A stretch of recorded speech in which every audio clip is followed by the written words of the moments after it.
Okay, I just wanted to give a quick update on what I'm doing. I got it so all I have to do is lay it on the boat to go, but I decided to, because it was only triggering every revolution, I decided to try to get a little bit more power out of it by having it trigger every half a turn. So I added another battery, but the battery I ended up adding turned out to be fairly dead, so it turned into kind of an experiment to see if it would charge the battery. So far it's kind of maintaining the battery. It doesn't really look like it's charging. It doesn't help pulse it a lot. It's this side here is the second battery I added, and when I pull the contact away, you know, I don't even know if it'll run it on its own. Let's see. Yeah, it'll run it, but it's a lot slower. Okay, so, but anyway, all I did was, this is my original battery here that I've been using. I soldered the connections. I haven't changed anything. And while it was running, I soldered 2 wires, positive and negative, on this here, and I ran them around exactly like I did the first one, except for the one that goes to the coil. I made sure they were opposite, because these magnets are north on one side, south on the other, and the coil pulses the same all the time. It's either north or south on top. So to continue to keep it turning the same direction, when it gets a half a turn, you have to flip the coil and have it pulse opposite. So on the top of the coil, it'll be north and then south and north and south, so it'll continue to turn the rotor in the same direction. Actually, when I did that, this battery came up a little bit.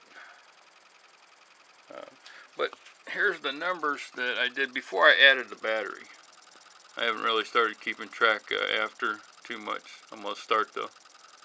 But I actually started running it Friday at 7 o'clock, but that's not when I started writing down the voltages.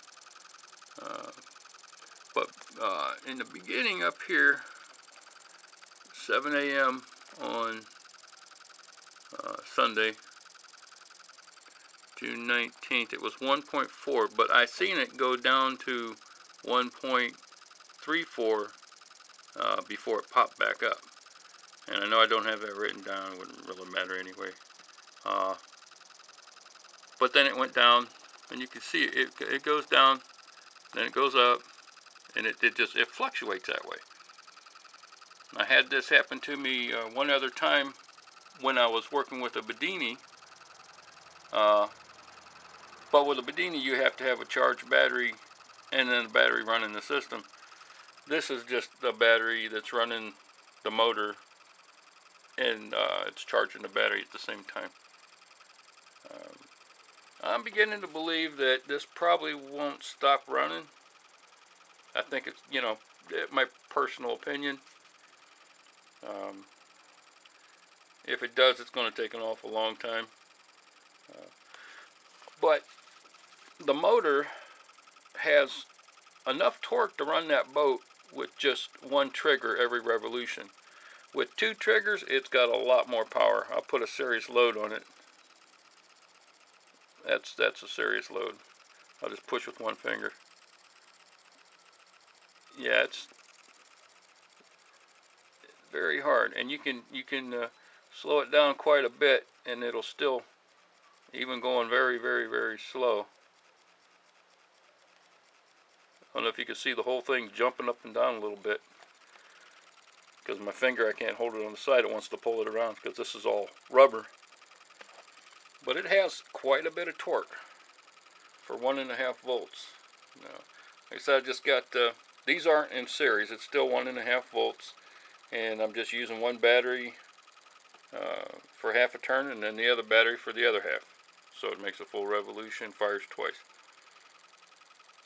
And I think that's the way I'm going to have it when I put it back on the boat. But I just wanted to give a short update, and yeah, if there's any questions or comments, You know, the biggest thing to me is these contacts ain't wearing out.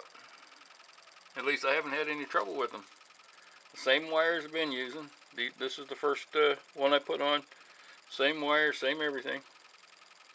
I took off the wire off of the other commutator I made because I wanted to make it all solid rubber. Just figured it'd probably be easier. So right now it's a rubber hose with a wire stretched across it, taped on. And yeah, so far it's working pretty good. Okay, well, thanks for watching. God bless.